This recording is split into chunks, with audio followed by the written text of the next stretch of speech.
All rise. Veuillez vous lever. The International Criminal Court is now in session. L'audience de la Cour pénale internationale est ouverte. Please be seated. Veuillez vous asseoir.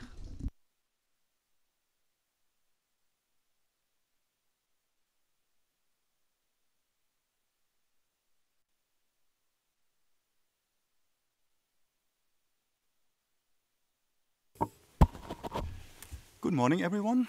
Could the court... Bonjour à tous. Madame le greffier, veuillez citer l'affaire. La greffier d'audience. Bonjour, Monsieur le Président.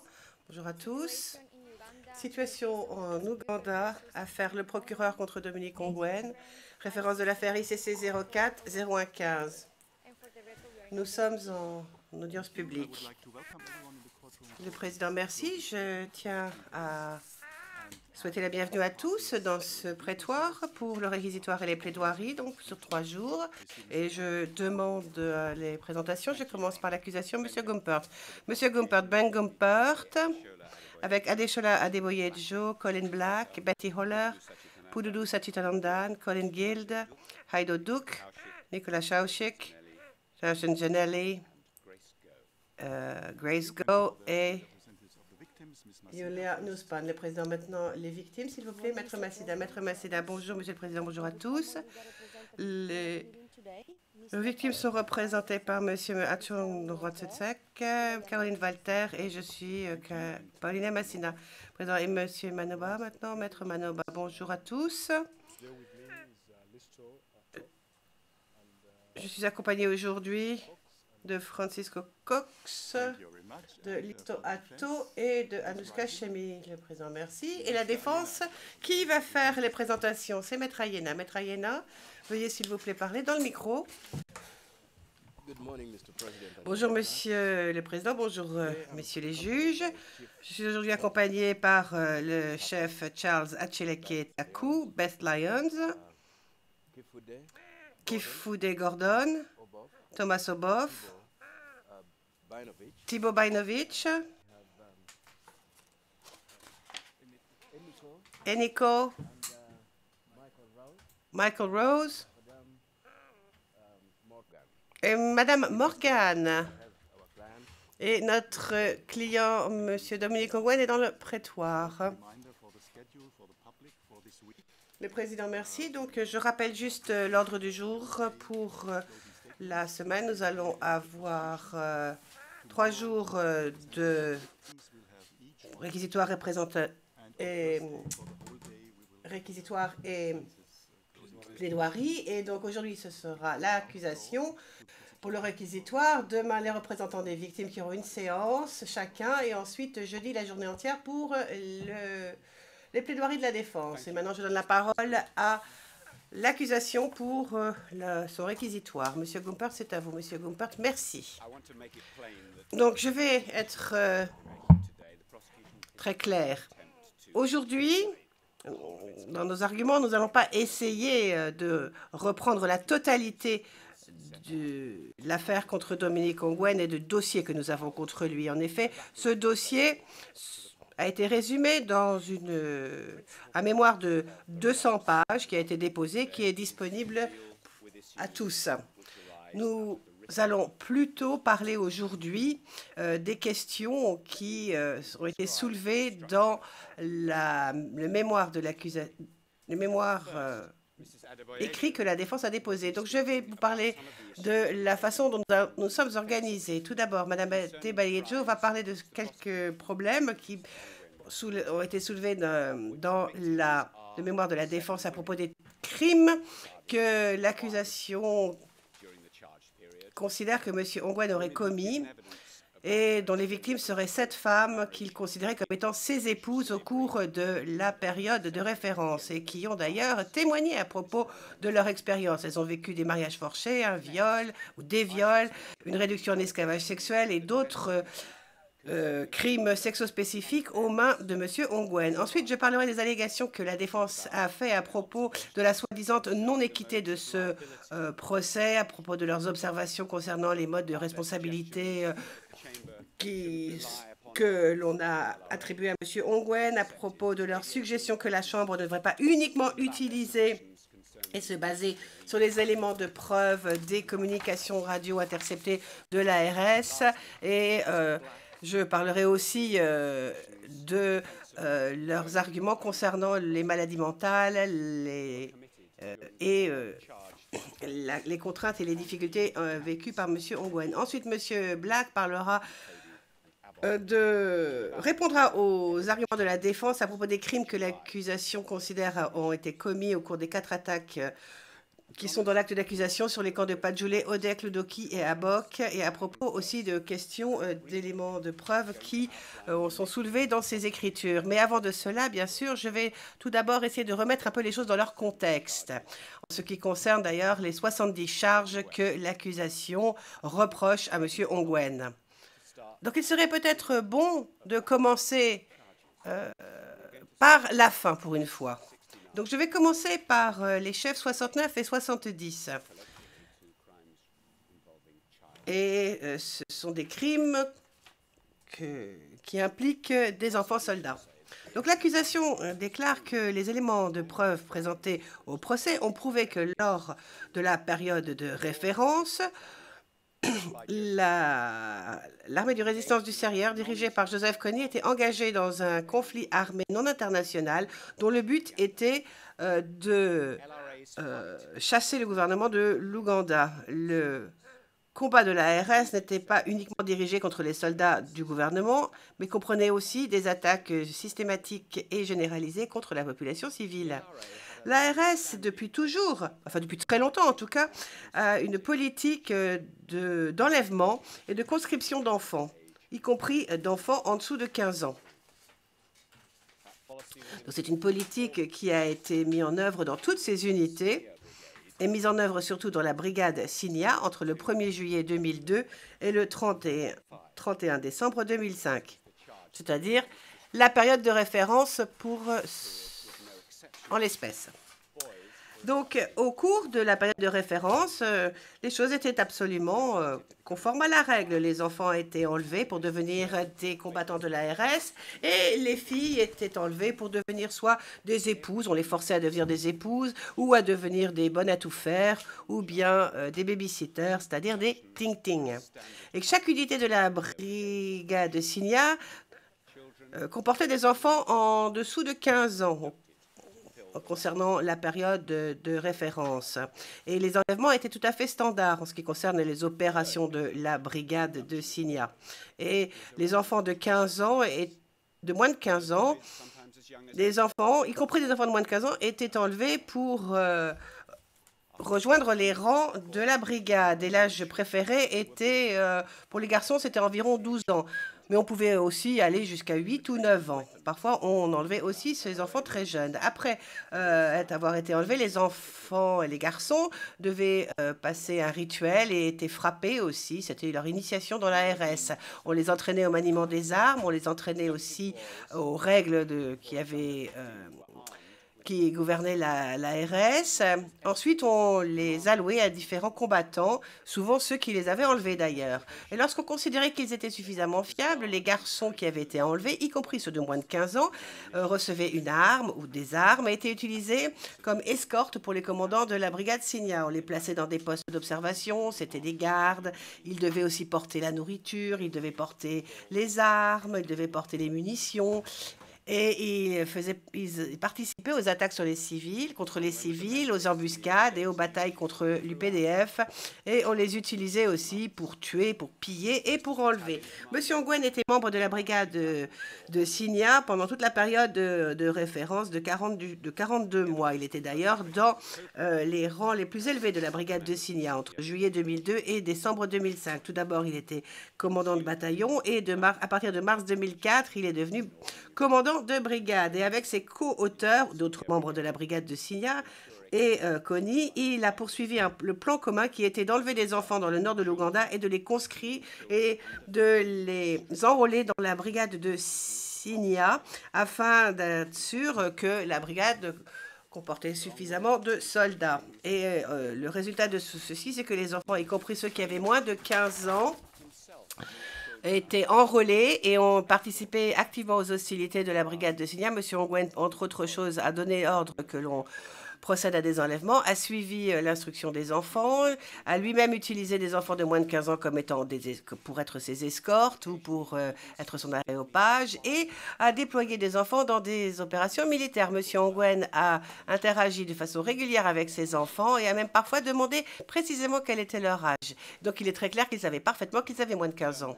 Maintenant, je vais reprendre les charges dans l'ordre et donc, on va commencer par l'attaque sur Padjoulé. Chef 1 à 10. L'accusation déclare que les éléments de preuve dans ce procès concernant l'attaque de Padjoulé a été prouvé au-delà de tout doute raisonnable. C'est-à-dire que dans les jours qui précédaient l'attaque, Vincent Otti, qui était le commandant adjoint de l'ARS, a ordonné à d'autres commandants de le rencontrer à Pader, au nord de l'Ouganda. Et M. Ongwen a répondu à cet appel et a rejoint Otti le 5 octobre 2003. Et peu de temps avant le 10 octobre 2003, Otti, M. Ongwen et d'autres commandants au gradé se sont mis d'accord pour attaquer le camp IDP de Padjoulé. Les combattants de l'ARS sont allés rapidement vers un endroit qui était à 10 km à l'est de Padjoulé, près d'un endroit appelé Wanduku, et c'est là que l'on a fait la sélection des combattants qui allaient participer à l'attaque. Monsieur Ongwen a donné pour instruction à ses subordonnés de choisir des soldats de l'ARS afin de faire partie des forces attaquantes. À l'aube du 10 octobre 2003, les soldats de l'ARS ont attaqué le camp de Padjoulé. Ils ont été divisés en 4 groupes. Le commandant en chef sur le terrain, chargé des 4 groupes, était Rascal Oukuya. Le rôle de M. Ongwen était de diriger le groupe qui allait attaquer le centre commercial au centre du camp. Et cette attaque a eu pour conséquence un chaos épouvantable. Les habitants et les civils ont été assassinés, certains ont été enlevés, et plus que certains, d'ailleurs, ils ont été enlevés par centaines. Les soldats de l'ARS dans le groupe de M. Ongwen ont enfoncé les portes des boutiques et des résidences des civils et se sont livrés à des pillages. Ils ont enlevé des civils sous la menace de leurs armes. Ils ont obligé à porter les biens qui avaient été pillés et les civils qui n'étaient pas en mesure ou qui refusaient de porter des biens étaient soit passés à tabac, soit carrément tués. Et M. Ongwen était présent au centre du camp quand c'est arrivé. Après l'attaque, M. Ongwen et les attaquants de l'ARS sont retournés au point de rendez-vous, le RV, en prenant avec eux tout ce qu'ils avaient pillé du camp et un grand nombre de personnes enlevées qui étaient des civils. En fin de compte, l'ARS a libéré la plupart des civils qu'ils avaient enlevés, mais ils ont gardé avec eux les plus jeunes pour leur servir, par exemple, de combattants de l'ARS ou d'épouses. Oui, et puis pour les plus jeunes, filles, pour qu'elles soient des bonnes à tout faire, avant qu'elles deviennent plus vieilles et qu'on puisse en faire autre chose. Et tant qu'elles étaient jeunes, on les appelait des ting-ting. L'accusation considère que les éléments de preuve dans ce procès m'ont prouvé au-delà de tout doute raisonnable qu'en avril 2004, Joseph Kony a ordonné à l'ARS d'aller attaquer son propre village natal, Odek, qui se trouve au sud-est dans le district de Goulou.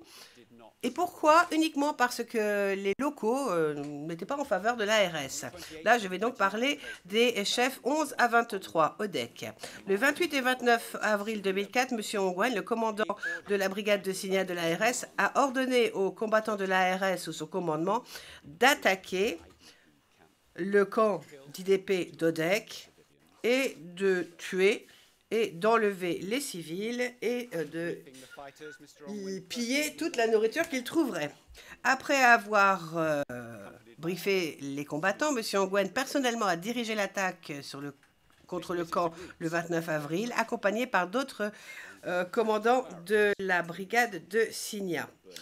Ils se sont divisés en plusieurs groupes lorsqu'ils sont arrivés près du camp des IDP. L'un groupe a attaqué la caserne militaire en tuant des soldats et en mettant le feu à la caserne. Un deuxième groupe s'est déplacé et est allé vers le centre commercial où ils ont assassiné des civils, brûlé des maisons civiles et enlevé des hommes, femmes et enfants civils pour servir de bêtes de somme pour porter les biens pillés. Certains de ces civils qui avaient été enlevés ont ensuite été assassinés par l'ARS, alors que d'autres ont été enrôlés dans les rangs de l'ARS pour servir soit de combattants, soit de ting-ting, soit d'épouses contre leur volonté.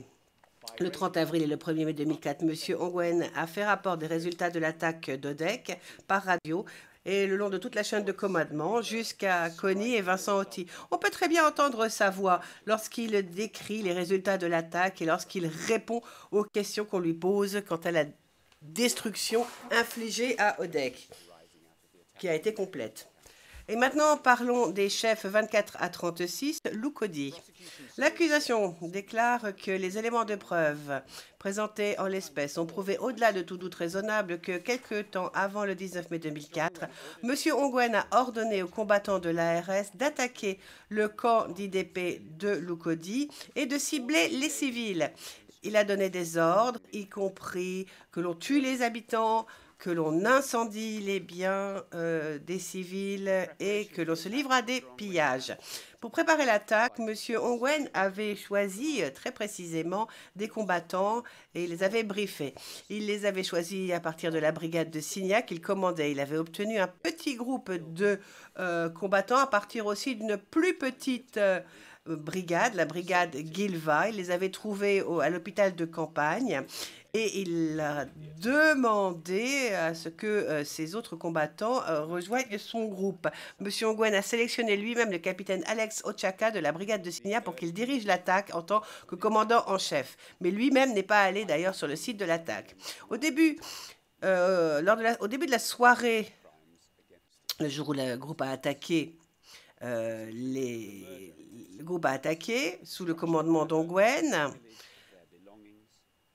la préparation reprend au crépuscule le jour de l'attaque. Un groupe de soldats de l'ARS sous le commandement de M. Ongwen ont attaqué le camp IDP de Lukodi et ont commis une série de crimes contre ces résidents civils, y compris le meurtre sédit civil, la destruction de leur résidence, le pillage de leurs biens, la torture et la réduction en esclavage des résidents du camp. Certains de ces civils qui ont été enlevés ont ensuite été assassinés par l'ARS et d'autres ont été enrôlés en les rangs de l'ARS en tant que combattants ou en tant que épouse ou ting-ting. Le 21 mai 2004, M. Ongwen a présenté son rapport préliminaire à Connie Otti et d'autres leaders de l'ARS à la radio de l'ARS. On peut entendre sa voix qui dit qu'il a attaqué le camp de Lukodi et qui leur dit et qui leur fait rapport des meurtres et de l'incendie des maisons effectués par ses combattants. Le 24 mai 2004, une fois qu'il avait reçu le premier rapport de son commandant sur le terrain, M. Ongwen a ensuite fait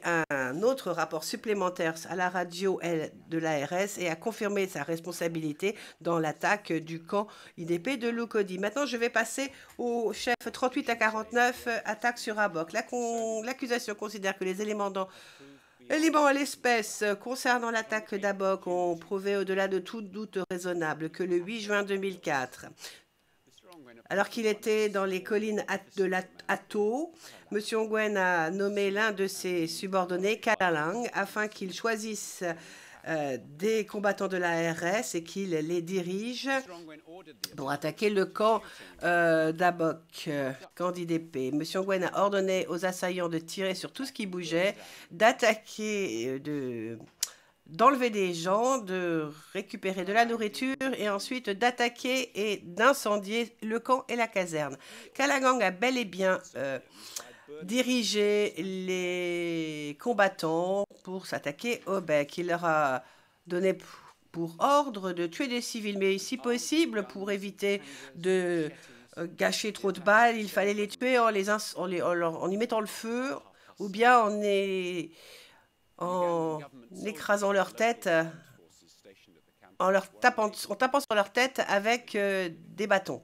Armés donc de fusils, de pangas et de machettes, les attaquants ont attaqué le camp au crépuscule vers 7h30, 19h30. Les soldats ougandais du gouvernement ougandais et les forces armées locales stationnées dans le camp n'ont pas pu protéger les civils et ont été chassés par les soldats de l'ARS. Les combattants de l'ARS ont ensuite attaqué le camp et ont fait exactement comme on leur avait dit. Ils ont tué, ils ont tiré sur tout le monde, ils ont poignardé, frappé, ils ont brûlé certaines personnes vives, ils en ont blessé d'autres. Les combattants de M. Ongwen ont aussi pillé tous les biens des civils, les nourritures des civils, ont détruit leurs maisons en les incendiant. Les civils ont été enlevés et ont été obligés de porter le butin. Et sous la menace de mort, les civils enlevés ont été emmenés hors du camp par les personnes qui les avaient enlevés, et certains ont été frappés ou tués, et d'autres ont ensuite été recrutés au sein de l'ARS. À l'aube du jour suivant, les soldats du gouvernement ont pourchassé les soldats de l'ARS qui avaient quitté le camp, mais ont réussi à sauver quelques civils qui avaient été enlevés. M. Ongwen ensuite a rencontré les combattants de l'ARS et les civils qui avaient été enlevés à Abok au point de rendez-vous à l'île de Hato. À la colline de Hato, il a été informé des résultats de l'attaque. Le 9 et 10 juin 2004, M. Ongwen a fait rapport de l'attaque réussie sur Abok à la radio de l'ARS, à Rascal-Kouya, Vincent Oti, Kony. Et on peut entendre la voix de M.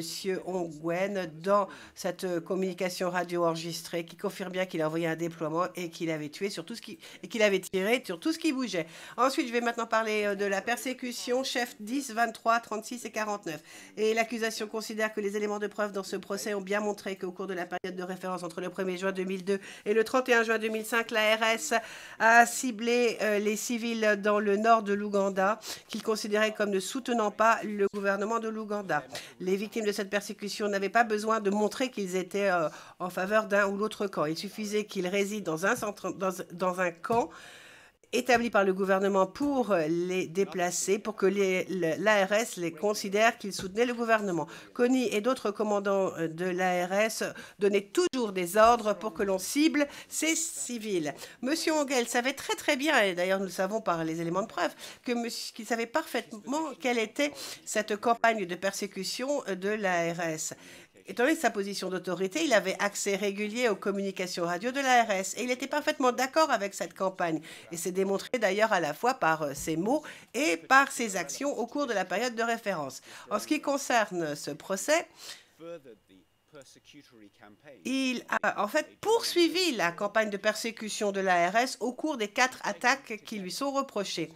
Et quand on prend tout cela ensemble, les éléments de preuve montrent bien que M.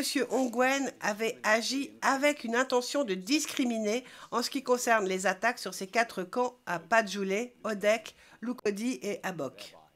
Et M. Ongwen se rendait donc coupable de crimes de persécution dans chacune de ces instances. Passons maintenant au crime qui est commis aussi par M. Ongwen, mais d'une façon un peu différente, plus directe d'ailleurs.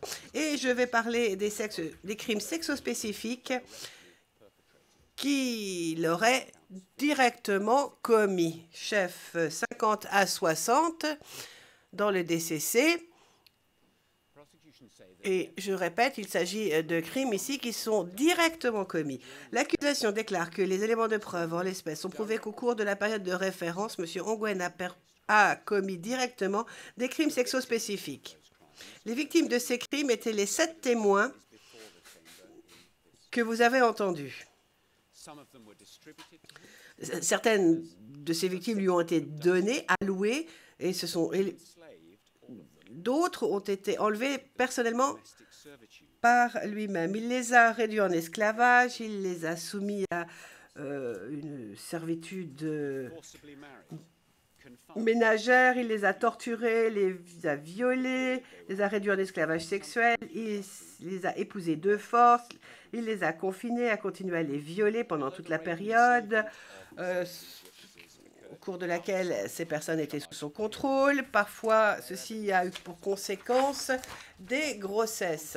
Et bien que le viol et la réduction en esclavage sexuel de certains de ces témoins aient eu lieu en dehors de la période de référence, cela vous donne quand même le contexte pour que vous compreniez mieux l'environnement extrêmement coercitif qui existait au cours de la période de référence lorsque M. Ongwen a commis ces crimes. Les témoins n'ont eu aucun consentement et n'ont pas donné leur consentement en ce qui concerne les relations sexuelles avec M. Ongwen. Et elles n'ont pas eu de choix. Et si elles résistaient, de toute façon, elles se faisaient passer à tabac, voire menacées de mort. Aucune de ces victimes n'avait eu le droit de déterminer exactement qui elles voulaient pour époux, ni elles n'ont pas eu le droit d'exercer leur choix pour dire si elles voulaient ou non avoir des enfants. Aucun des rites traditionnels de mariage n'ont été observés. Ces femmes et ces filles n'avaient aucune autonomie quant à leur fonction reproductive, et l'imposition forcée d'un mariage a contribué à les stigmatiser qui perdurent encore. Ensuite, je vais parler maintenant de crimes sexospécifiques qui n'ont pas été perpétrés directement par M. Ongwen, mais qui ont été commis par des personnes sous son commandement, chef 61 à 68. Donc l'accusation, à nouveau, répète que les éléments de preuve en l'espèce ont prouvé, au-delà de tout doute raisonnable, ont prouvé que les crimes sexospécifiques auxquels étaient soumis les filles et les femmes étaient absolument caractéristiques de l'ARS. Pendant des dizaines d'années, y compris pendant la période de référence, des milliers de femmes et de filles, qui étaient souvent encore des petites filles, ont été enlevées, ont été distribuées à des combattants ou des commandants de l'ARS et soumis au régime de violence sexospécifique de l'ARS. L'accusation considère que, tout comme dans les autres unités de l'ARS, des centaines de femmes et de filles ont été enlevées, détenues et ensuite victimisées dans la brigade de M. Signa pendant toute la période de référence. Les hommes et les femmes et les filles de sa brigade avaient été enlevées, ensuite ont été distribuées aux combattants et aux commandants sans qu'elles aient eu leur mot à dire. Selon leur âge, elles étaient soit réduites en esclavage pour servir de bonne à tout faire jusqu'à ce qu'elles soient plus vieilles, ou alors elles étaient directement violées et réduites en esclavage sexuel en tant qu'épouses forcées des combattants qui se trouvaient sous le commandement de M. Ongwen. Elles n'avaient pas le droit de refuser les rôles qu'on leur imposait, et si elles résistaient, on les frappait ou on les tuait. Ces crimes ont été commis dans un environnement de peur, de menaces et de coercition contre elles, et la plupart de ces victimes continuent encore à souffrir des conséquences de cette épreuve et à se sentir extrêmement stigmatisées. M. Ongwen était au cœur de ces crimes qui ont été commis dans la brigade de Signa. En tant que commandant, tout d'abord du bataillon Oka, ensuite de la brigade entière, il a facilité et il a parfois même activement donné l'ordre que l'on enlève les femmes et les filles. Et il a joué un rôle clé lorsqu'il s'agissait de les distribuer. Parfois, il en choisissait certaines pour son propre plaisir, mais la plupart du temps, il les distribuait plutôt à ses subordonnés pour les récompenser. Maintenant, avant de passer la parole à Mme Adeboyejo, j'aimerais répondre aux arguments de la défense à propos de la soi-disant victimisation de Dominique Ongwen. Dans leur mémoire en clôture, ils ont écrit cela de différentes façons. Au paragraphe 6, par exemple, ils déclarent « L'affaire de M. Ongwen, c'est l'affaire d'un conflit entre le gouvernement de l'Ouganda et l'ARS. Et M. Ongwen n'est qu'une victime de ce conflit. » Au paragraphe, il déclare de façon assez ostensible « M. Ongwen n'est qu'une victime, certainement pas un auteur. » Et au paragraphe 20, il déclare « Une fois victime, toujours victime. » Alors, comment répondre lorsqu'on est à l'accusation? Est-ce qu'on a vraiment... on s'est trompé d'homme? On serait trompé de personne? Pourquoi est-ce qu'on s'acharne sur un individu qui lui aussi a été enlevé enlevé alors qu'il avait 9 ans à peu près. Enfin, c'est ce que la défense déclare, ou 14 ans, parce que M. Ongwen, lui, lorsqu'il est arrivé lors de sa première comparution, nous a dit qu'il avait 14 ans lorsqu'il avait été enlevé. Donc, lorsque l'on a lancé ce procès, Madame le procureur a vraiment immédiatement parlé de ce problème, et l'accusation a toujours la même position, et c'est exactement, et nous pouvons reprendre ces mots il y a 3 ans, parce que je voudrais quand même vous les rappeler, parce que maintenant que nous savons quelle est la thèse de la défense, c'est utile de savoir ce qu'a dit Madame Bensouda au début du procès. L'accusation n'est pas ici pour nier que Dominic Ongwen a bel et bien été une victime et qu'il a été enlevé. Nous savons que lorsqu'il a été enlevé, il a subi exactement le même traitement que celui dont nous avons entendu parler après de la bouche d'autres victimes. Mais la thèse de la défense, qui est que le fait d'avoir été victime lui donne l'immunité à propos de toute atrocité qu'il aurait pu éventuellement commettre par la suite. Le phénomène de la victime qui devient bourreau, c'est peut-être un peu nouveau dans les cours internationales pénales, mais en tout cas, dans les cours nationales, c'est très courant, hein. Parfois, la connexion est directe, et le criminel qui commet des actes sexuels, en fait, a été victime de la même chose lorsqu'il était enfant. C'est une tragédie, certes, mais ça ne signifie pas pour autant qu'il n'ait aucune responsabilité dans leur propre crime. Les criminels violents se révèlent souvent avoir été victimes de violences dans leur propre ville, soit lorsqu'ils étaient enfants, soit lorsqu'ils étaient adultes. On ne peut pas évidemment l'écarter au niveau humain. On doit aussi le prendre en compte lorsque l'on pense à la sanction. Mais on ne peut pas en arriver à une immunité pour une vie entière, immunité permettant à ce type de personnes de commettre des crimes uniquement parce qu'à un moment ou à un autre, dans leur passé, ils ont été victimes de ce même type de crime.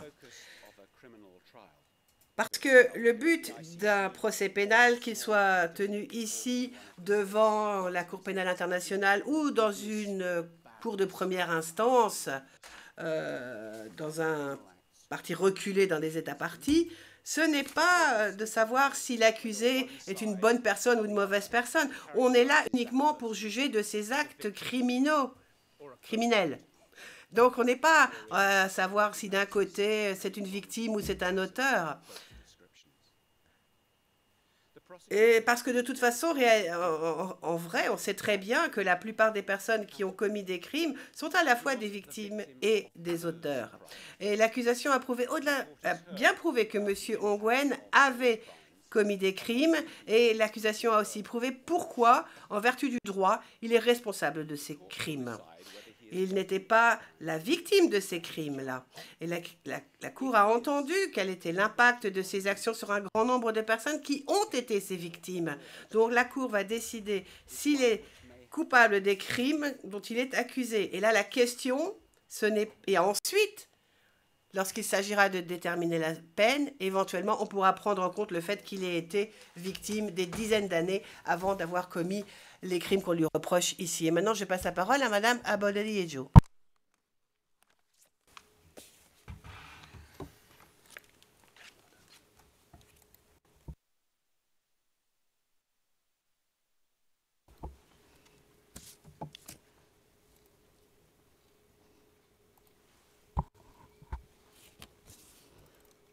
He shut the door. Madame Adeboye Adesole, il a fermé la porte, il a commencé à se déshabiller. Il m'a déshabillé également. Il m'a demandé d'écarter les jambes. Il a pris son pénis dans la main, il l'a inséré dans mon vagin et il a commencé à avoir des relations sexuelles avec moi. J'ai commencé à pleurer. Je hurlais. Ma voix était très forte. Il m'a demandé pourquoi tu pleures. Et il m'a dit, si tu continues de crier ou de pleurer, il m'a montré son arme. À l'extrémité de son arme, il y avait quelque chose de pointu. On aurait dit une baïonnette. J'avais l'impression que tout mon corps était déchiré. En fait, il avait pénétré mon anus également, et pendant longtemps.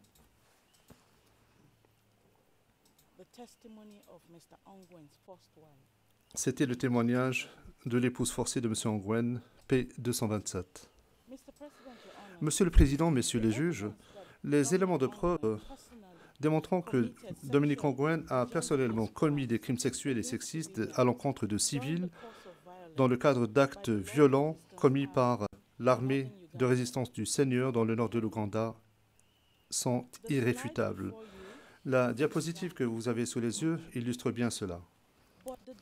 Or, la défense, qui a contesté ce témoin, principalement sur l'aspect pénétration anale de sa déposition, soutient que M. Ongwen n'est pas coupable des crimes contre ce témoin, ni contre l'une ou l'autre des 6 témoins qui ont raconté un récit similaire de la manière dont elles ont été des victimes directes de ces attaques contre elles.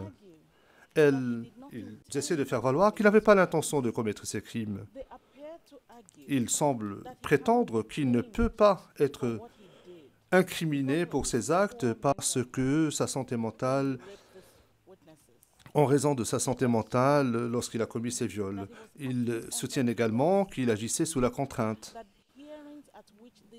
que les audiences pendant lesquelles ces femmes ont déposé étaient entachées d'erreurs de procédure, que les paramètres géographiques des charges n'avaient pas été clairement expliqués et que les témoins étaient embrouillés pendant toute la procédure au titre de l'article 56.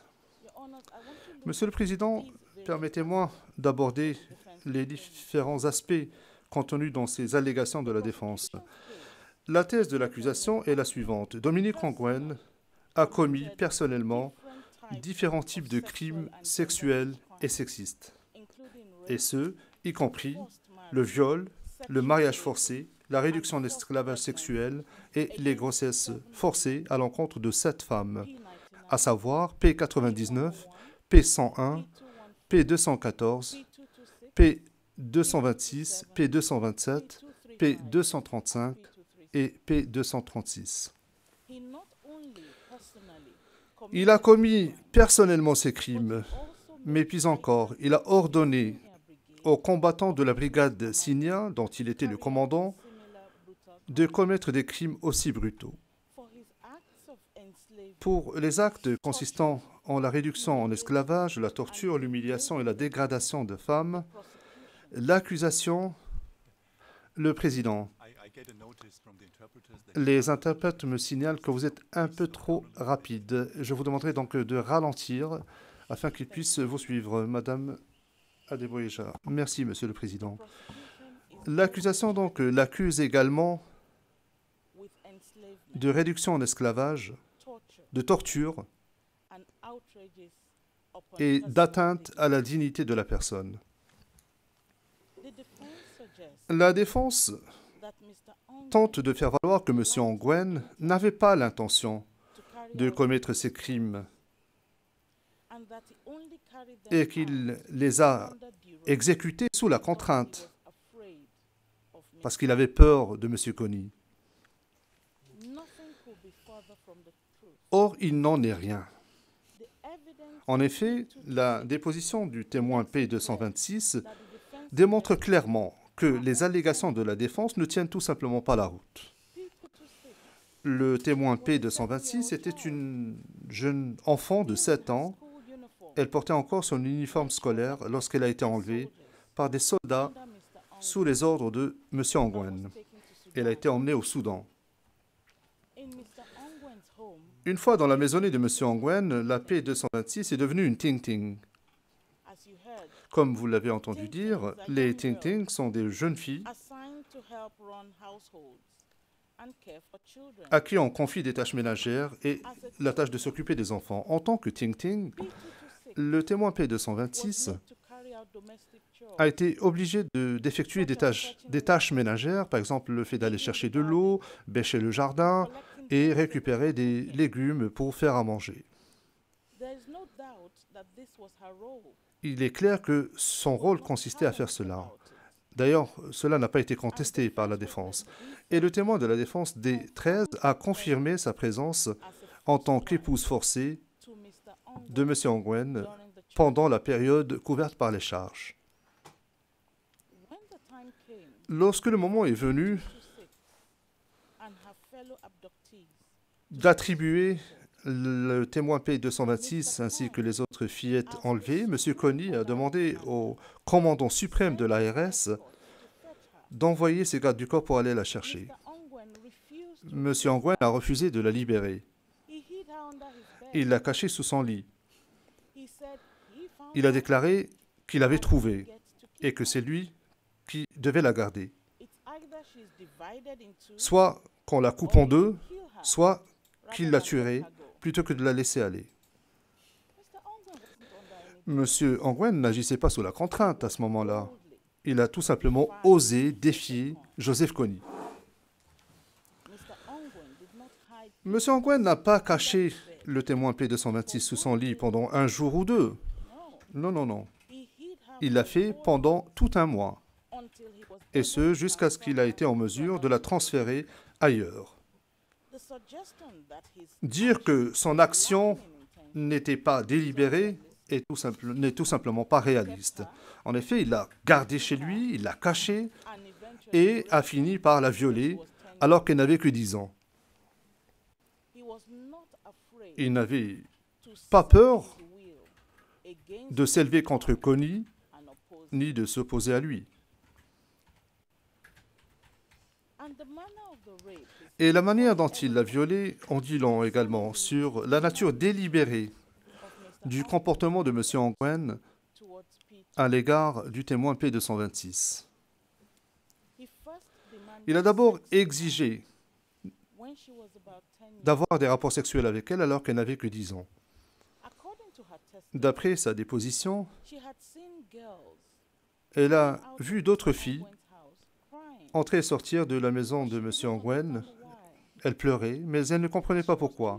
Elle était trop jeune pour le comprendre. Dominique Ongwen lui a demandé à un enfant de 10 ans d'avoir des rapports sexuels avec lui. Elle a refusé. Parce que d'après elle, et je cite, « c'était dégoûtant ». Fin de citation. Après cela, il a ordonné à ses gardes du corps de la battre sans arrêt pendant une semaine, et ce jusqu'à ce qu'elle cède. Elle était tellement jeune et tellement petite et frêle qu'il devait la soulever dans ses bras pour la mettre dans le lit et la violer. Et lorsqu'elle commençait à crier, il menaçait de la tuer si elle continuait de pleurer.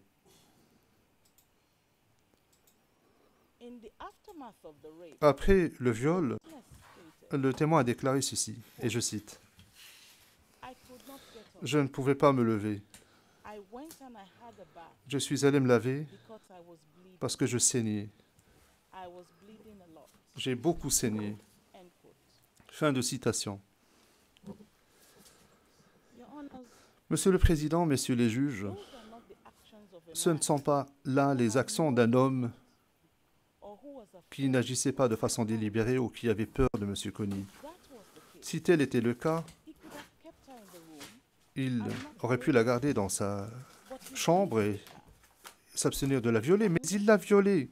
Il l'a planifiée pendant longtemps et avait bel et bien l'intention d'exécuter son plan et il l'a violée.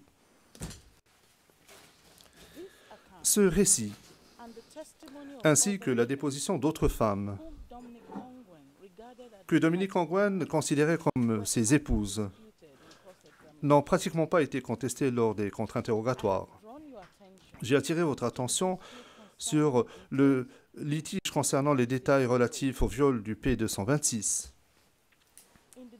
Dans le mémoire en clôture de la défense traite des chefs d'accusation relatifs à ces 7 femmes et il consacre à peine 11 paragraphes, c'est-à-dire les paragraphes 472 à 482. Il ne conteste aucunement l'exactitude ou l'honnêteté des témoins.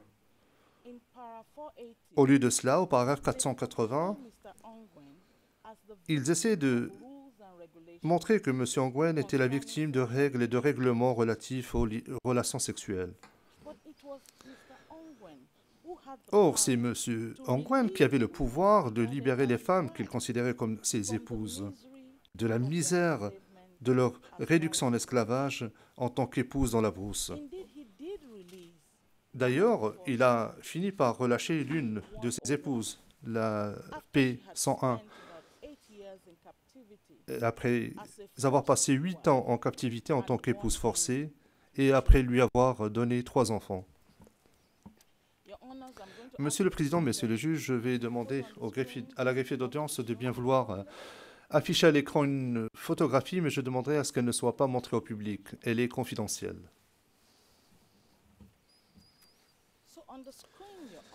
Vous voyez à l'écran, Monsieur le Président, Messieurs les juges, une photographie de M. Ongwen entre 2 femmes.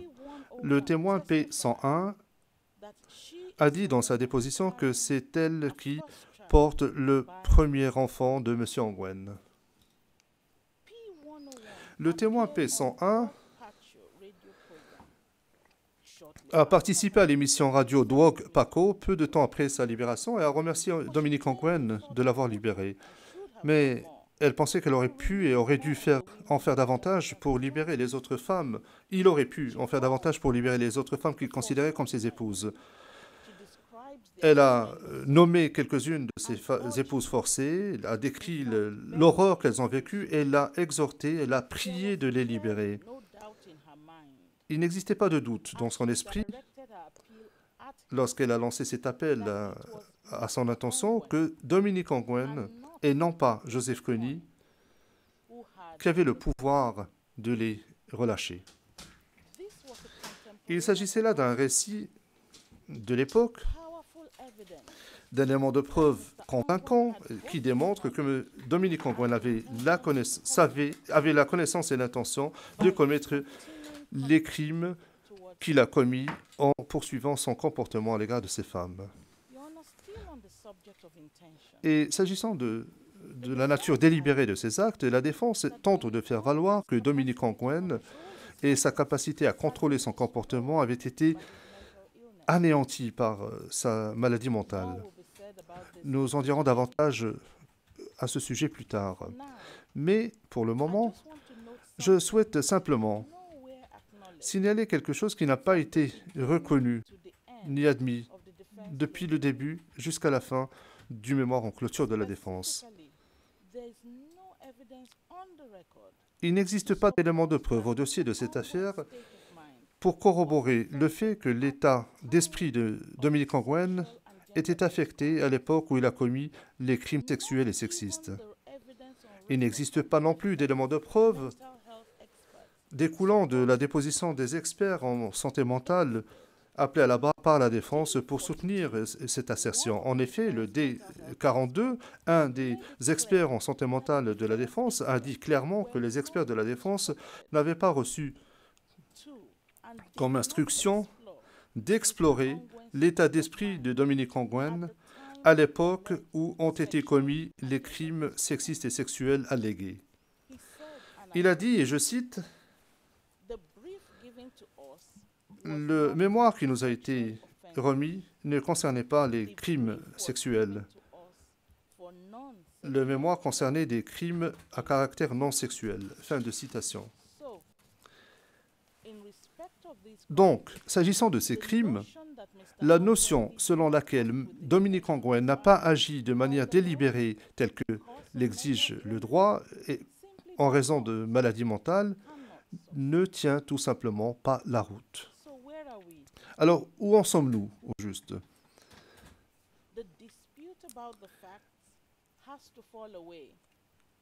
le litige autour des faits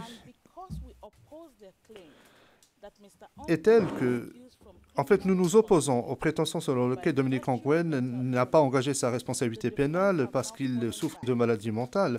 Or, la défense n'a pas vraiment étayé la prétention relative aux actes commis sous la contrainte. Après avoir ordonné que ces jeunes filles soient battues afin qu'elles deviennent soumises, après avoir obligé ces filles d'aller dans sa tente, il aurait été impossible, sous peine de mort, de rester silencieux. Et il a dit, et je cite, « Je ne suis pas un monstre, je ne pourrais pas violer ce genre de jeune fille. Je l'ai fait pour satisfaire Joseph Kony. Mais je voulais qu'elle reste là et qu'elle ne fasse pas de bruit et qu'elle prétende que nous avions eu des rapports sexuels. » Fin de citation. Or, il n'a pas tenu de tels propos. Il n'a pas été obligé de les violer. Si tel était le cas, Dominique Ongwen n'aurait pas dit à un de ses subalternes que deux autres témoins, femmes ou filles, qu'il a violées ultérieurement, ont dit qu'elles sont presque prêtes à être essayées. Fin de citation. Le témoin a expliqué, et je cite, « Lorsqu'il a dit que nous étions presque prêtes à être essayées, cela signifiait qu'elles étaient prêtes à avoir des rapports sexuels. » Fin de citation. Monsieur le Président, Messieurs les juges, Dominique Ongwen a commis des crimes sexuels et sexistes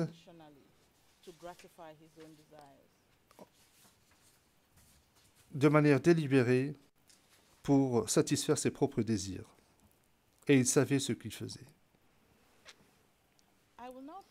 Je vais maintenant aborder les arguments relatifs à la procédure au titre de l'article 56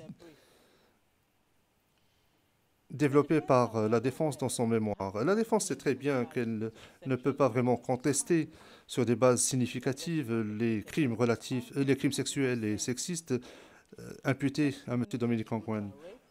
Nous avons entendu des témoignages relatifs à des viols brutaux, à la réduction de l'esclavage sexuel, au mariage forcé, à la grossesse forcée d'une des premières épouses forcées, et tout cela n'a pas été contesté. La défense cherche maintenant à contester ces dépositions en faisant référence à des vices de procédure sous prétexte que la procédure a été entachée d'erreurs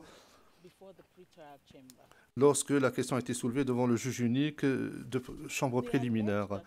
Ils prétendent qu'à l'époque de la tenue de la procédure de l'audience au titre de l'article 56, Dominique Ongwen n'avait pas été informé des charges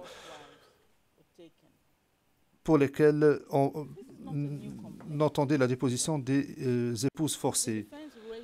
Il ne s'agit pas d'une nouvelle plainte. La défense a déjà soulevé cette objection dans son écriture 259 lorsqu'elle s'est opposée à la requête de l'accusation aux fins de la tenue d'une audience article 56. Mais la contestation soulevée par la défense, si l'on devait y faire valoir, rendrait inefficace l'article 56. Cela signifierait que l'article ne serait applicable que dans un créneau très limité, celui de la période entre la confirmation des charges et le début du procès. Et c'est justement pour cette raison que le juge unique de la chambre préliminaire a rejeté les arguments de la défense et l'accusation vous demande aujourd'hui de faire de même. L'objet de l'article 56 est de permettre l'utilisation des témoignages de témoins dans le cadre d'un procès qui pourrait avoir lieu des années après la prise des dépositions. C'est à chaque chambre de première instance qu'il incombe, eu égard aux circonstances de l'espèce, de décider s'il serait équitable d'entendre et d'apprécier un tel témoignage. Les circonstances en l'espèce sont très claires. Dominique Ongwen et ses avocats ont été informés par avance de la teneur de la déposition des témoins parce que les déclarations de ces témoins avaient été communiquées avant leur déposition. Les 7 témoins ont témoigné au sujet d'événements brutaux et douloureux qui impliquent Dominique Ongwen personnellement. il aurait pu, de concert avec ses témoins, contester les témoignages en salle d'audience et démontrer que les témoignages étaient fallacieux ou faux. Il ne l'a pas fait. En conséquence, l'accusation estime que la connaissance de la qualification juridique précise des charges à son encontre ne l'aurait pas aidé, et d'ailleurs cela n'était pas exigé par les textes de la Cour. L'autre argument soulevé par la défense auquel j'aimerais répondre est celui qui concerne les paramètres géographiques des charges, et plus précisément ce qui a trait aux témoins P99, P101 et P214. La défense prétend que ces paramètres n'étaient pas clairement définis. Or, les charges relatives à ces trois personnes, qui ont été des victimes directes de Dominique Ongwen lui-même, sont on ne peut plus claires. Et je ne parle pas uniquement du cadre temporel, mais aussi, et contrairement aux arguments de la défense, je parle également de la portée géographique de ces charges. En effet, s'agissant de chacune de ces victimes, la décision relative à la confirmation des charges, ayant intégré les allégations factuelles relatives aux éléments contextuels, aux paragraphes 66, 72 et 81 du dispositif du document de notification des charges, précise clairement la portée géographique des charges. S'agissant du témoin P99, au paragraphe 67 de la décision relative à la confirmation des charges, la Chambre a précisé, et je cite, « Le comportement allégué ci-dessous s'est poursuivi de façon ininterrompue dans le nord de l'Ouganda après le 1er juillet 2002, et ce jusqu'à l'évasion du P0099 en septembre 2002. » Fin de citation. Une formulation similaire a été utilisée s'agissant du témoin P101 et P214 au paragraphe 73 et 82 respectivement de la décision relative à la confirmation des charges. La défense ne présente pas d'explication plausible sur la manière dont le libellé susmentionné n'est pas suffisamment clair ou précis. Les arguments de la défense sont sans fondement, et en plus ils sont erronés. Au paragraphe 37 de leur écriture 1603, la défense énumère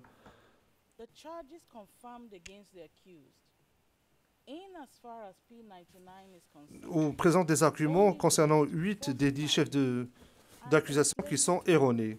En effet, les charges confirmées à l'encontre de l'accusé, s'agissant du témoin P99, se rapportent uniquement au mariage forcé et à la réduction en esclavage. Et la décision relative à la confirmation des charges précise que cela s'est poursuivi de façon ininterrompue dans le nord de l'Ouganda dans le cadre de la période couverte par les charges. Ce qui m'amène à la dernière contestation soulevée par la défense concernant le fait que le juge unique n'aurait pas déterminé le statut des témoins et que cela aurait violé les droits de Dominique Ongwen au titre de l'article 67.1e. La défense considère que le juge unique a induit en erreur les témoins lorsqu'il a dit, et je cite, « Je pense qu'un témoin, c'est un témoin, donc il ne s'agit pas d'un témoin de l'accusation ni un témoin de la défense, mais simplement une personne qui est venue ici pour dire la vérité. » Fin de citation. Et pourtant, Monsieur le Président, Messieurs les juges, la défense a adopté exactement la même position que celle exprimée par le juge unique dans le cadre de cette procédure. Monsieur le Président, Messieurs les juges, le juge unique se contentait simplement de faire écho aux sentiments exprimés par la Chambre de première instance 7 dans l'affaire Le procureur contre Bemba. La Chambre avait déclaré le 4 septembre 2012 au paragraphe 23, et je cite, « D'emblée, la Chambre note que les parties et les participants n'ont pas de témoins qui leur appartiennent. En effet, les témoins qui viennent déposer n'appartiennent pas aux parties ou aux participants. Les témoins n'appartiennent ni à l'accusation ni à la défense et par conséquent ne devraient pas être considérés comme des témoins de l'une ou l'autre partie, mais plutôt qu'en tant que témoins de la Cour. Fin de citation. Monsieur le Président, Messieurs les juges, lorsque cette question a été soulevée pour la première fois, la défense ne s'est pas inscrite en faux contre cela. En effet, la défense a dit, et je cite, qu'elle était très impressionnée, fin de citation, par l'orientation et la décision de la Cour. La défense a dit, et je cite,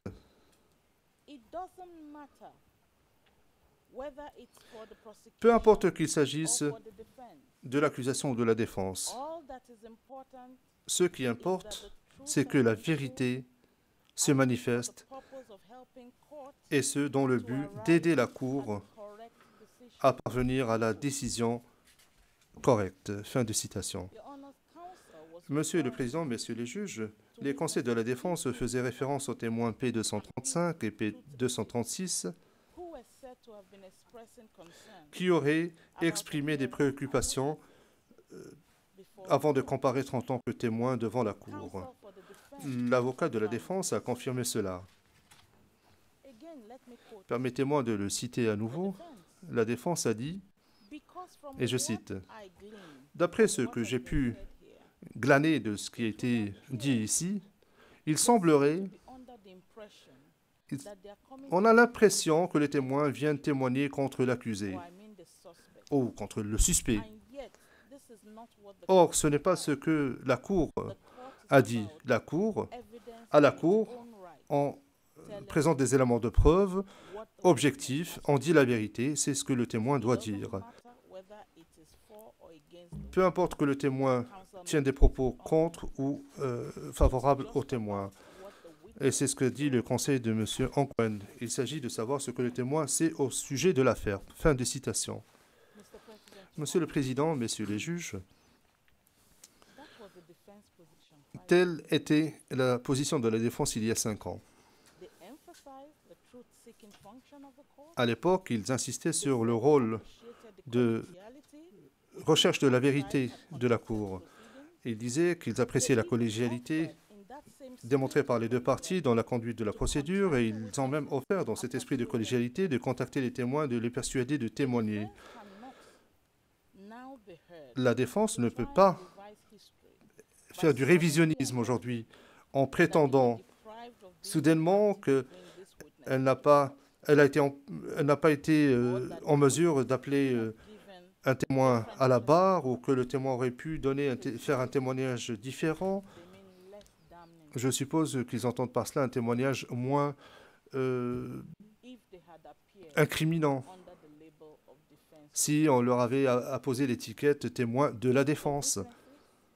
Les témoins, en l'occurrence des épouses forcées de Dominique Ongwen, se sont présentés devant cette cour, ont raconté de façon véridique leur expérience et les éléments de preuve qu'elles ont apportés démontrent, au-delà de tout doute raisonnable, que Dominique Ongwen a bel et bien commis les crimes sexuels et sexistes qui lui sont reprochés. Je vous remercie, Monsieur le Président, Messieurs les juges.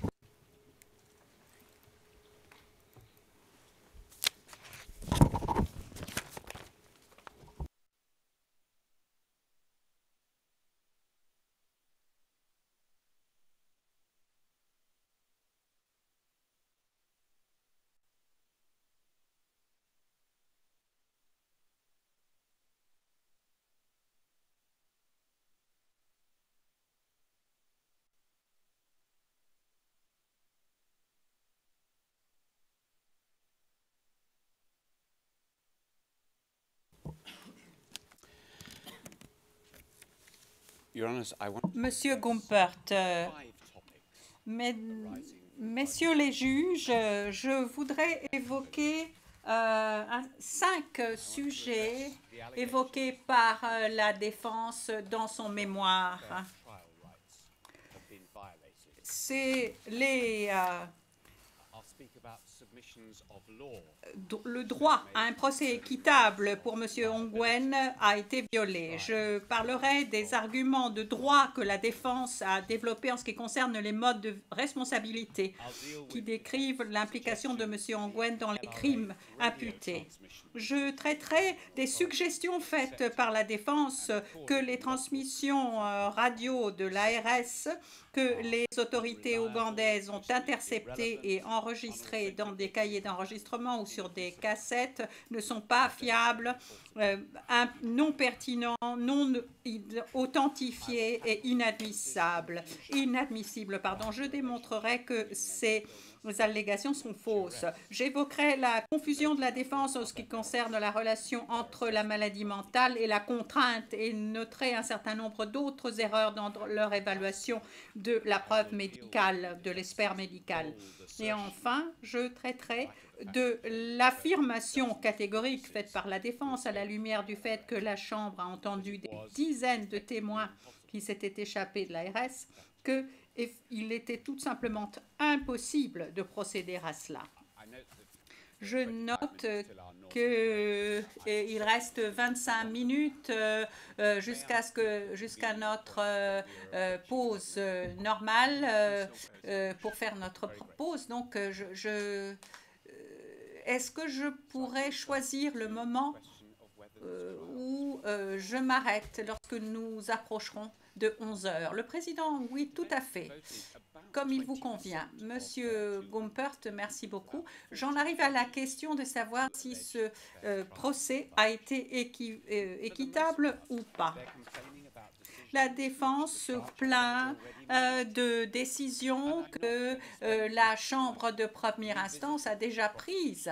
Et je ne vais pas passer en revue les arguments de l'accusation en ce qui concerne ces questions ou reprendre les raisons qui ont sous-tendu les conclusions tirées par la Chambre. Je vais d'abord me concentrer sur deux sujets. Premièrement, que, selon la défense, la Chambre de première instance aurait fait de la discrimination vis-à-vis de M. Ongwen sur la base de son handicap mental, paragraphes 120 à 146. Et deuxièmement, les violations arguées du droit de M. Ongwen à un conseil et son droit à rester silencieux avant sa remise à la CPI, paragraphes 41 à 62. Plutôt que pour continuer pour arriver à un verdict sur la base des éléments de preuve que la Chambre a entendus, la Chambre n'aurait jamais dû commencer même à écouter et à prendre en compte ces éléments de preuve. Selon les avocats de M. Ongwen, elle aurait dû suspendre le procès. Est-ce qu'il y a un bien fondé dans l'affirmation de la Chambre que la Chambre aurait ou serait aveugle, paragraphe 146, s'agissant du handicap? Je dirais que ça n'est pas le cas. Premièrement, la défense n'a pas établi que M. Ongwen était effectivement handicapé mental. Il n'y a pas eu de conclusion judiciaire selon laquelle M. Ongwen souffrirait de problèmes de santé mentale. Pas du tout. Les éléments de preuve à ce sujet sont mitigés. Il y a eu au moins 2 experts de l'accusation qui ont indiqué que les éléments de preuve effectivement soutenaient les diagnostics de M. Ongwen. Ils suggèrent qu'il y a de fortes raisons de penser que M. Ongwen joue la comédie ou qu'il fait semblant. Ils suggèrent que les médecins qui ont établi ces diagnostics n'ont tout simplement pas examiné cette possibilité de manière sérieuse. Ils remarquent que jusqu'à l'intervention de ces médecins qui ont été appelés comme témoins par la défense, l'opinion du psychiatre qui s'occupait de M. Ongwen dans l'unité de détention, son opinion était sa perception est claire, il ne souffre pas de troubles cognitifs. Vous vous rappellerez que ailleurs, ce même psychiatre a noté que bien qu'il montrait certains symptômes de PTSD, l'état de M. Ongwen était, je cite à nouveau, stable. sans trouble de santé mentale.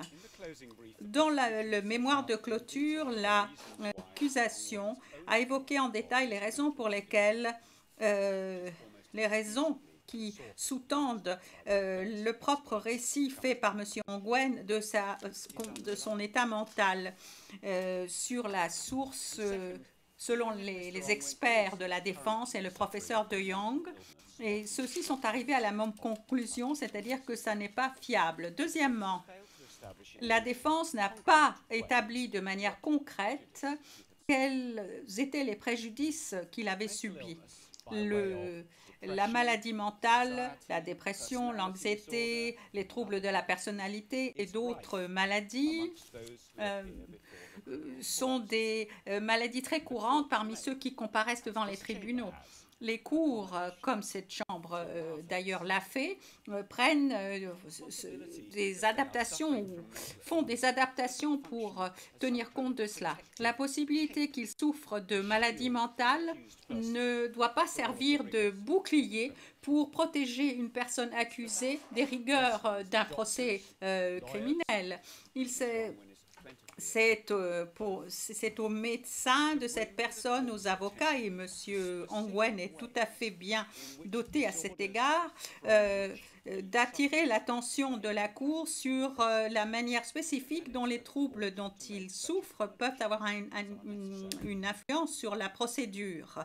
Et cette Cour a d'ailleurs procédé à ces adaptations si nécessaire. La défense soulève 3 questions spécifiques comme approche, comme preuve de l'approche discriminatoire. Aucun de ces exemples n'est valable. Premièrement, une plaidoirie soi-disant illégale. La défense défend que la Chambre a procédé de manière illégale lorsqu'elle a conclu que M. Ongwen comprenait bien la nature de ses charges. La position de la défense, et je cite, est que un défendeur mentalement handicapé ne peut pas présenter ses arguments parce qu'il n'a pas la capacité de comprendre les charges. Et là, on peut voir un exemple de la manière dont la défense dérape. Le président, on me rappelle à nouveau que vous parlez un peu trop vite. S'il vous plaît, ralentissez. Monsieur Ongwen, la défense part de l'hypothèse que M. Ongwen souffre de troubles mentaux, mais il ne présente aucun élément de preuve pour convaincre la Cour que sa capacité à comprendre les charges n'existe pas. Et il est important de rappeler qu'il s'appuie sur des diagnostics fournis par leurs propres experts et par le professeur de Young désigné par la Cour, un expert désigné par la Cour. Il souhaite que la Cour laisse de côté les constatations faites par M.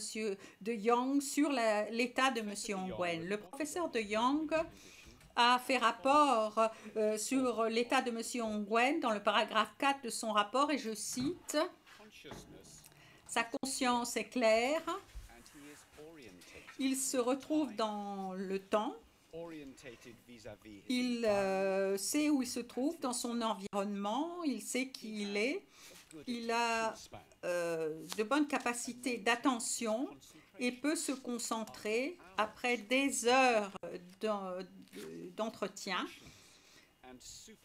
Sa conscience et ses fonctions de super-ego sont développées. » Ce sont là les conclusions de l'expert désigné par la Cour de manière indépendante. La défense suggère que la Chambre doit ignorer ces conclusions. Pour eux, toute personne qui fait l'objet d'un diagnostic d'état mental a des symptômes de trouble mental est handicapée mentale et par conséquent, une personne dans cet état est de facto incapable de se défendre dans un procès pénal, sans prendre en considération cette question séparément. Ce n'est pas la première fois que la défense adopte une position qui est clairement en contradiction avec le droit, avec les éléments de preuve déposés dans cette affaire et franchement avec le bon sens. La maladie mentale ne prouve pas qu'une personne soit dans l'incapacité de se défendre, pas plus que d'ailleurs qu'une maladie physique. L'existence de maladies est simplement la première partie de cette question plus générale. Ce qui est beaucoup plus important, c'est de savoir si cette maladie empêche l'accusé de comprendre l'essence de l'affaire pesant contre lui et l'empêche de donner des instructions à ses avocats. La défense fait valoir, paragraphes 75 et 76, que les mots utilisés par M. Ongwen dès le début du procès étaient une démonstration de son absence fondamentale de compréhension des charges. Vous vous souviendrez de ce qu'il a dit, messieurs les juges, mais je vais le rappeler brièvement. Il a déclaré « Je comprends ». J'ai bien compris le document contenant les charges, mais pas les charges, parce que les charges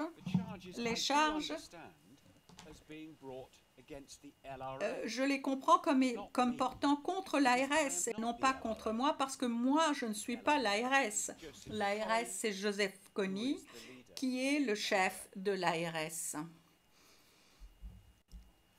Et le paragraphe 5 du mémoire en clôture de la défense fait écho à ces mots utilisés par M. Ongwen, disant « La défense part de l'hypothèse que cette affaire est une affaire contre l'ARS et non pas contre M. Ongwen. » Je ne vais pas m'attarder sur cette déclaration, est-ce qu'elle est véridique ou pas, mais je rappelle à la Chambre l'existence de ce phénomène de personnes accusées niant les charges ou blâmant une autre personne ou une organisation ou la société dans laquelle ils vivent. Ces personnes ou ces organisations étant les vrais criminels. Il s'agit simplement de faire porter le chapeau à quelqu'un d'autre. Et la chambre préliminaire, la chambre de première instance a eu raison de comprendre ces remarques comme une manière de contester la responsabilité des actes allégués. Il comprenait tout à fait ces charges. Il disait simplement à la Chambre qu'ils avaient devant eux le mauvais homme. La défense prétend que le calendrier adopté par la Chambre était injuste, qu'il y avait une approche discriminatoire de la part de la Chambre vis-à-vis de M. Ongwen à cet égard. Plus précisément, il déclare que la Chambre n'a pas mis en œuvre une recommandation du médecin du centre de détention de la CPI pendant 8 mois parce que la Chambre ne lui a pas garanti un jour libre le mercredi. L'accusation estime qu'il ne s'agit pas de discrimination. La Chambre préliminaire a adopté une organisation du travail flexible sur 4 jours et elle a tenu compte de son pouvoir discrétionnaire pour prendre en compte la recommandation du médecin ainsi que d'autres facteurs pertinents. C'est la Chambre préliminaire de manière ultime qui a la responsabilité de garantir l'équité du procès et la rapidité du procès. En gérant un procès, les tribunaux doivent, et c'est inévitable, établir un équilibre entre un certain nombre de considérations contradictoires. L'état de santé de l'accusé est simplement un de ces facteurs. C'est un facteur très important, cela ne fait aucun doute, mais il y a également d'autres considérations. La contribution du médecin est importante pour la chambre préliminaire, mais la chambre de première instance, n'est pas liée à toutes les recommandations qui sont faites à cet égard. Le médecin n'a pas précisé de quelle manière particulière les capacités de M. Ongwen seraient affectées par le fait que la Cour siège le mercredi. Il a fait référence d'une manière générale à la possibilité éventuelle d'alléger la pression subie par M. Ongwen. L'essence de cette recommandation se fondait non pas spécifiquement sur le cas de M. Ongwen, mais sur l'expérience générale du médecin, et je cite, 5 jours d'audience, d'une manière générale, c'est trop pour un détenu ayant des problèmes de santé mentale ou physique. En fait, le fait que la chambre de première instance se soit écartée de la recommandation faite par le médecin de manière minime et la défense n'a pas établi de véritable préjudice. Pendant la période pertinente, la Chambre n'a jamais siégé 5 jours d'affilée. En fait, la Chambre a siégé simplement pendant 5 mercredis au total sur ces 8 mois. Et lors d'une de ces occasions, la Cour n'a siégé que 2 jours au total dans cette semaine. Il faut faire remarquer que 3 des mercredis concernés étaient des jours où la Chambre avait prévu la déposition de témoins experts qui étaient tous des médecins qui avaient des agendas compliqués et des responsabilités vis-à-vis de leurs propres patients. La défense n'a pas montré un préjudice concret vis-à-vis de la capacité de M. Ongwen à se préparer et à mener sa défense, qu'il aurait été incapable de faire ou de faire moins bien si nous n'avions pas siégé ces mercredis. Si M. Ongwen avait été influencé par le fait qu'on siège les 5 mercredis en question, les questions qui ont été posées par ces questions, et si ces questions auraient été mieux posées si elles avaient été posées à un autre moment, la défense présente cela comme un défaut significatif et si ça avait été la conclusion de la défense, elle aurait certainement veillé à rappeler ces témoins pour reposer ces questions et la question aurait été réglée. Je voudrais maintenant revenir sur le contexte. Étant donné les mesures prises tout au long de ce procès, il est clair que la Chambre n'a pas fait de discrimination à l'égard de M. Ongwen à cause de son état de santé. Entre autres, la chambre de première instance a désigné le professeur De Jong pour examiner M. Ongwen et faire des recommandations spécifiques sur les traitements nécessaires ou les mesures nécessaires. La Chambre a annulé des jours d'audience lorsque le médecin a indiqué que M. Ongwen ne se sentait pas bien. Et il y a eu un système d'examen mis en œuvre avec le greffe pour garantir que l'on suive de près la santé de M. Ongwen de manière continue tout au long du procès.